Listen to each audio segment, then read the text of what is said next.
What's up, Boot Nation? It's Chris Rosvoglou from the Straight Up Saints podcast from Boot Crew Media, and the Saints just had their second, I would say, new signing, a new face coming to New Orleans. That's Kentavius Street, the former San Francisco 49ers defensive lineman. You're going to see, if you look him up, you're going to be a little confused. You're going to be like, oh, the Saints need another defensive end. He's not really a defensive end, or at least a traditional defensive end that you would expect. This is a player that is going to slide into the interior and help a unit that I think needs a lot of assistance. You know, when I went through positional rankings for the Saints and what they kind of needed to address this offseason, I thought there was two underrated needs, and those two underrated needs were defensive line, specifically at the defensive tackle spot, and running back. Now, still have time to address the running back position. They could do that in the draft, late rounds if they wanted to.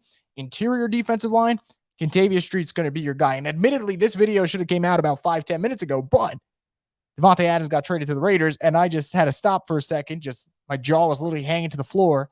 Got to pick it up, tweet about it, and then I came back to this video. So while you guys are all looking at this Davante Adams trade, I know the idea of Kentavius Street isn't super exciting to you or as appealing as a Davante Adams trade, but you should actually be excited about this because I think what the Saints do really, really well are these under-the-radar signings at a position that, man, it's not the sexiest spot, but it is the most important spot in the trenches. And I thought the Saints needed someone next to David Onyemata who can give that push, whether it's on the pass rush or defend the run. I think Kentavius Street does that. Now, Kentavius Street has missed some time before because of injury. It took him a while. And by a while, I mean 2021 was the first time you got to see a fully healthy Kentavius Street. And in that, I thought he did pretty well. 27 total tackles, 3 sacks from that interior spot. He was a key component on a 49ers defensive line that really picked it up the last couple of months of the season. And I think when the Niners made their run, a lot of credit went to Debo and George Kittle and those players, and rightfully so. But I think what they did so well was players like Kentavius Street, players like Eric Armstead, players like Nick Bosa and Arden Key, those type of guys, DJ Jones, them stepping up. So I think for the Saints to add a guy like Kentavius Street, who reportedly, according to Pro Football Network, they were the first ones to break down this signing.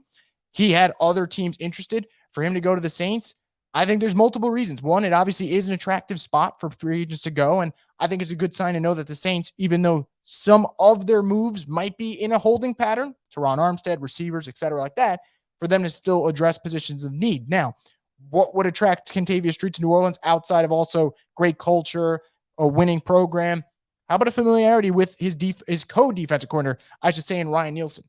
Kentavius Street's from NC State. For his first 3 seasons of his NC State career, he was coached by Ryan Nielsen, who knows a lot about defensive line, knows a lot about defense, knows a lot about getting the best out of his defensive linemen, which we've seen the last couple of years. And I expect if Kentavius Street stays healthy, 25 years old, has a 6'2 frame, this could be one of those signings where in a couple of years from now, maybe even just 1 year from now, we're going to look back and we're like, yeah, you know, we all get flustered and excited over the CJ Spillers and the Jarris Birds, but it's really those under the radar signings like a Kentavius Street, like even turn back the clock years ago when the Saints got DeMario Davis. We were excited, but we weren't running laps like we were for Jarris Bird. DeMario ended up being a great signing. Will Kentavius be as great?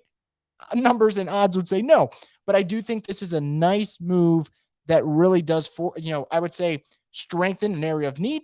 I think they still have a little bit more work to do in terms of fortifying the interior of that defensive line, but I'm excited for Kentavius Street. And for anyone asking, yes, Kentavius Street was the defensive lineman on the 49ers who hit Drew Brees when his ribs broke. And you can blame him if you want, but I would probably blame the guard who ended up giving up that hit to Drew Brees. And I think you know what his name is. So that's going to wrap it up for this little mini video on Kentavius Street, but you guys should welcome him to New Orleans. I think he's going to be a really excellent fit for their defensive line. Seamless transition in terms of adjusting to what Ryan Nielsen wants from his defensive lineman. And again, I love when they address the trenches. I think when the Saints are at their best, they're stopping the run. They're forcing you to become a one-dimensional team. And when their defensive linemen, like Onyemata, like Kentavius Street, could get after the quarterback, then they just give you hell. And this could be a really good formula for the New Orleans Saints. So we'll see what happens from now. I know you guys are all kind of plugged into the Deshaun situation and what happens here and there. But let's just wait. It will come eventually. Be careful of all these splash reports. But again, keep it tuned in here on the Straight Up Saints podcast, the destination for